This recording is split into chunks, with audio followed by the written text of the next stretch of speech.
первый день сегодня боролись наши все сборные республики и весь наш резерв. Не боролись только наши легионеры, которые готовятся к чемпионату мира в Белград, который стартует через неделю. Ну, здесь на ковре вышли сегодня это сборная команда России и ближайшие регионы. Это наша Сибирь и Дальний Восток, которые лучшие борцы. Ну, здесь не выступали первые номера, которые готовятся к чемпионату мира, тоже по Рамонову. Оттуда приехали третьи, четвертые номера. Турнир Коркина – это турнир, который состоятельный, который в мире борьбы все знают.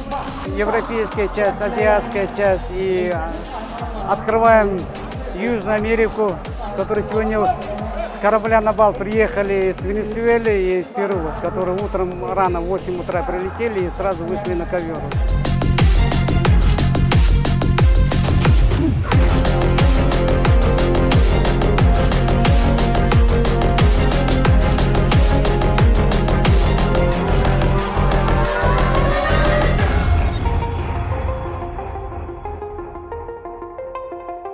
В нашей республике у нас 5 спортсменов, двое чисто СТВ, двое легионеров у нас есть двойным зачетом, это Красноярский край и Иркутская область, двое борются. Ну, мы после чемпионата России у нас дома тоже всю лето сборы были, готовились. У наших братьев Сахалар, можно здесь сказать, здесь не только этот турнир, здесь еще Кубок мира, такие престижные турниры, они все на высшем уровне проводят.